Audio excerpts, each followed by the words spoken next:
Let's compare the design differences between the electric vehicle 4 Gran Turismo line and the standard version at the same time. This is the standard version of the electric vehicle 4. Please compare them side by side. This is how the side design differs. The most obvious difference in the side design is, of course, the wheel design inside the tire, and the wheel cladding design that wraps around the tire is also different. The rear design is also different like this. When I compared them side by side, usually the Gran Turismo line, which is considered the design package, looked a bit cooler.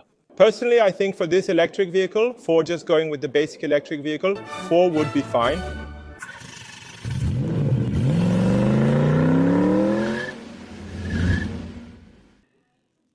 Hello, this is your Motkurum. The car we're meeting today is the electric vehicle 4, which we've really been looking forward to seeing. We recently shared our electric vehicle 3 test drive review, and every time I see the electric vehicle 3 on the road, I think it looks great. The reason I'm saying this is because Kia is making vehicles aimed at true mass adoption. And many people in Korea buy the Avante as a vehicle in this class, but the Avante is an internal combustion hybrid vehicle, while the electric vehicle 4 is an electric car. Let's focus on checking what differences there are between these two vehicles. First, if you look at the front design, this design feels quite familiar now. You can see the star map signature lighting design, but if there's a difference, this vehicle is a sedan-type electric car. For that reason, it's relatively lower, and if you look at the hood itself, it's actually very short. If you see this car in person, you'll probably wonder why the front is so short and why the rear is so long. But before we look at the design of this car, let's take a look at the engine room first. I was a bit surprised. It feels much lighter than I expected. I wondered why it was so light, and it's because this hood is much shorter than the ones on the cars we've seen recently. And in the engine room, the electric vehicle 4 doesn't have the trunk space unique to electric cars. The reason is that due to the wedge-shaped, sharply dropping design, this area is made short like a boxcar. If you look only at the length of this vehicle's engine room, it has a very short space, just like a multi-purpose vehicle in an internal combustion engine vehicle. So the difference is that it doesn't have a trunk. Unfortunately, the part that holds the hood up is not a gas lift, but uses this kind of stick method. Since it was revealed a bit hastily at the presentation, you might be wondering why the hood is finished like this when you look at it now. It only has the basic paint applied, and it hasn't been clear coated yet. You can think of the production car as being a bit different from this if you look at the front design as well. The extended vertical DRLs showcasing the signature star map lighting have a distinct directional orientation on either side. And along with the familiar headlamp design, you can also see the digital tiger face design. It's a very familiar design, yet it's also a different derivative design. If the electric cars we've seen so far were high-roof SUVs, you can think of this low-roof sedan as being quite different. Now let's look at the side. The side design is quite unique. First, take a look based on the front wheels and then take another look based on the rear wheels. You probably haven't seen a design like this before. First, the front wheel area is wrapped in a large cladding. In internal combustion engine vehicles, we usually saw round cladding, but in electric vehicles, following Kia's geometric opposites united design, it's designed like this. A vehicle with this kind of shape is a characteristic of electric cars. But what's different? I mentioned that this car's bonnet is really short, measuring less than 1 meter long. Despite the car not being small, the bonnet itself is under a meter, making it exceptionally short. When I first saw it, I thought it was aluminum. The smaller area made it feel really small. If you look at the side, this design feature makes the front overhang really short. The front overhang in front of the wheels is less than 40 centimeters. No matter how you measure it, it's less than 40 centimeters. You see, the middle of this design is sharply divided by the daytime running light. It's designed to look very dynamic, almost like a sports-oriented rear-wheel drive vehicle. If you look from the side, this line drops sharply like a hook nose, so this design is very unique. You probably haven't seen a design like this on a vehicle before, and one of the things you want is for the charging port to be in the back. Of course, I prefer that too. Is it just a matter of running the wiring? Because this part takes up space. If you move it to the back, the trunk space will eventually be reduced. So I think that's why Kia uses the front area in small vehicles. On this side, the A-pillar is finished in black, and all the pillar areas are also finished in black. Because of this, the side looks slimmer. And what surprised me is this part right here. If you look at the pillars, There's the A pillar, B pillar, C pillar, and then they designed it like this. Guys, have you ever seen a design like this in a sedan? It has a small square-shaped window, and another unique feature is this design right here. The reason I told you this is the first time I've seen a car with this kind of design is because it has design elements that look like they would separate compartments, just like the high-speed trains we see, such as Korea Train Express or Super Rapid Train. The second row handle on the electric vehicle 3 was located differently compared to this car, where it's attached to the second row door like other vehicles. A very unique aspect of the rear design is the rear overhang. Let's check out the rear overhang as well. The shorter side measures 63.4. Let's measure the wider side exactly from the center. If you measure from the center of the wheel to the end, it's almost 1 meter. The space on this side is so large that you could compare the rear length to big cars like the Grandeur or Kia's K9. So if you look from here, the car itself has a wedge-shaped design that gets bigger toward the back. This is the first time I've seen a design like this, and the tail lamp design has also become much more refined. Right now, the light under here turns on from this side. It's exactly the same as the daytime running light next to the front headlamp. If you just cut the parting line like this, it looks really awkward. The K5 used to look especially awkward in this area, but look at this. The garnish and the parting line match up perfectly now. So this part of the design looks really cool. And this extended rear overhang creates a really unique trunk. I think this is probably the first time you've seen a trunk like this in Korea. Since it drops off sharply like a coupe, you might expect the glass to lift up together like a hatchback, just like the Stinger. But this is how it actually opens. The opening width of the trunk gate itself is barely this much. No matter how much you measure it, it's less than 30 centimeters, maybe about 20, around this much. The trunk opens to a space of about 20 centimeters, which is quite large and could likely accommodate you. People who go camping a lot call this a dome tent or a tunnel tent, and this space shows a very deep area, just like the tunnel shape of a greenhouse. Is it okay for it to be this deep? To the eye, it looks even deeper than a Sonata, so let me check it out. From behind the second row, right now, from behind the second row, this is not a sport utility vehicle. The trunk length comes out to about 107 centimeters, which is really big. Let me measure the width as well. The width is exactly 135 centimeters. We recently measured the electric vehicle 9 and the Ioniq 9, right? The length and the side are exactly the same as those. So this space is really large.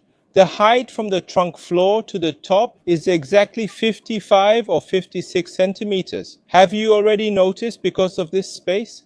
Usually the trunk lighting is on the side or over there, but in this case it's on the top. So when the door opens, this space naturally becomes bright. It's my first time seeing a car with this kind of design at EV4, and I think it's pretty nice. The storage space at the bottom of the trunk looks like this. The car appears to be awaiting paint, likely because it's not mass-produced yet. Overall, it looks pretty good. Along with the unique trunk gate, there's something even more unique. This design right here. This design looks like bunny ears, similar to what we used to see on cars like BMWs. It's a cute design. On the electric vehicle 4, it creates a very dynamic design. This part reminds me of the dynamic look of a rocket's booster. Now let's compare the design differences between the electric vehicle 4 Gran Turismo line and the regular version at the same time. This is the regular version of the electric vehicle 4. Please compare them side by side. There's a difference in the side design like this. The biggest difference in the side design is, of course, the wheel design inside the tire is different, and the wheel cladding design that wraps around the tire is also different. The rear design is also different like this. When I compare them side by side, usually the Gran Turismo line, which you could call a design package, looks a bit cooler. Personally, I think for this electric vehicle 4, just going with the basic electric vehicle 4 is fine.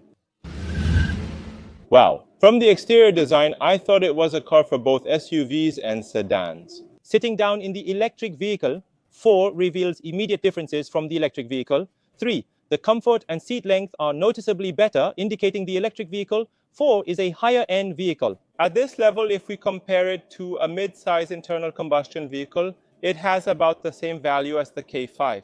The interior space is almost the same as the electric vehicle 3, and there's a new pattern on the door trim. You can also see a two-tone steering wheel, which is rare in this class. The top and bottom have this square shape, and I really have to praise this.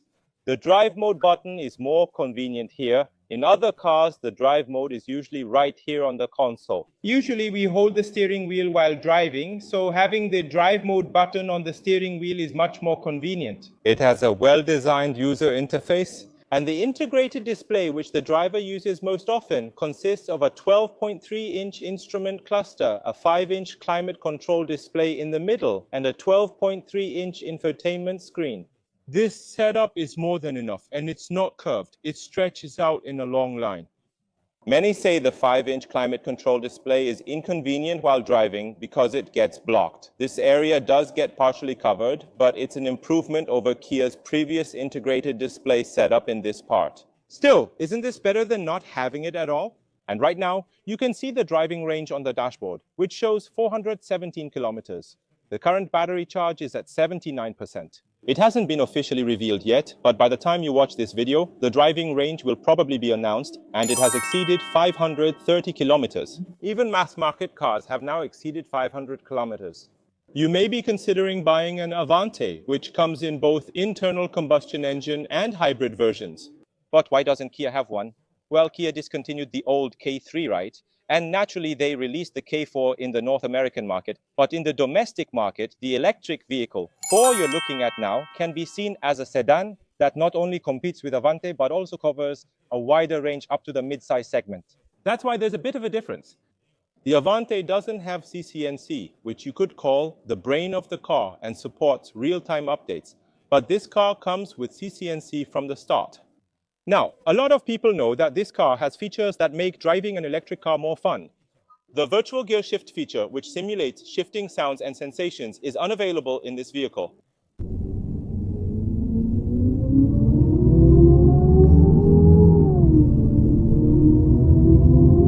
This car will have a Gran Turismo version released, and it seems that this feature will probably be added to the drive mode in the Gran Turismo. The infotainment system features touch buttons and a rotary dial at the bottom. Despite some disappointment with the touch controls, the combination of touch and rotary dial is well balanced. In the middle, there's something like the volume control, which is also nice. This part feels more luxurious than the electric vehicle 3, but I'm a bit disappointed about the console. After using the electric vehicle 3, I found the initially innovative console space lacking. This console is supposed to be an expandable console that expands like this.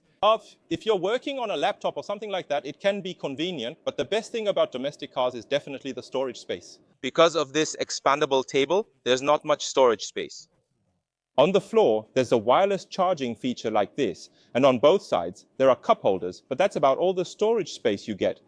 Over here, it's not really a space where things fit securely, so it's a bit disappointing to put anything there. So, before I saw this car, I wondered if there might be something here, but this part is the same as the electric vehicle 3. If you need more storage space, higher-end vehicles seem to offer better storage. Still, compared to imported cars, this amount of storage space is pretty decent. The first row seats and the seating comfort are good. They're quite soft, and the seat length is actually pretty long. When buying a car, there are compact, mid-size, and full-size options. The biggest difference is the interior space, which depends on the seat length. Let me measure the seat length. There's a cut here, and this part is different. Compared to the previous seat, wow, look at this. The seat measures about 52 centimeters. Depending on the angle, it can be about 53. At this size, it's definitely comparable to mid-size or even full-size cars. The size of the seat is the biggest difference compared to the electric vehicle 3. For those who are considering buying this vehicle, the biggest difference between the electric vehicle 3 and the electric vehicle 4 is the space in the second row. Just by looking at it, you can see the seat is really big. Let me measure the length of the seat first. For the second row seat, oh, look at this. Look at this. The length of the second row seat is exactly about 53. At this length, it's about the same as the K5 taxi that many of us have ridden in. Let me sit down. Oh, it's different. It's just different.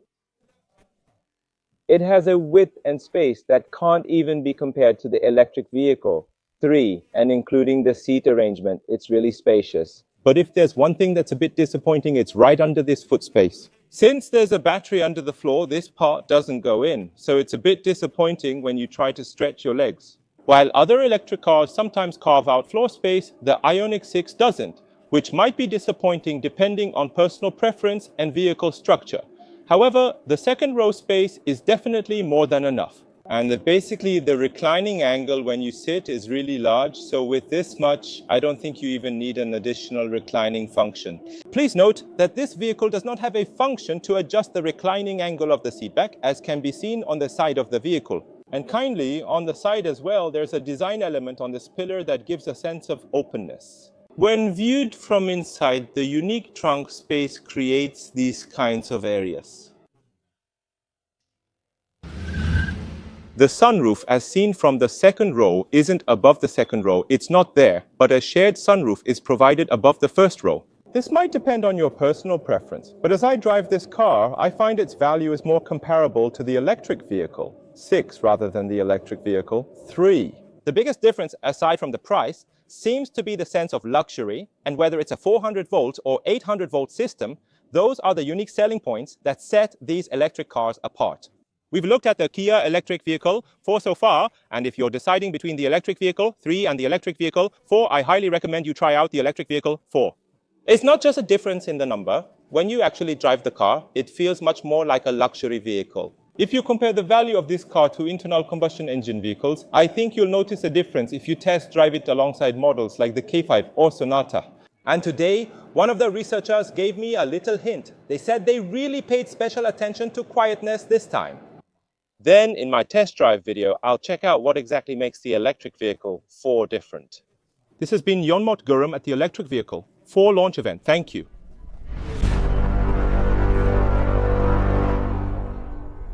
If this was helpful, please give it a like.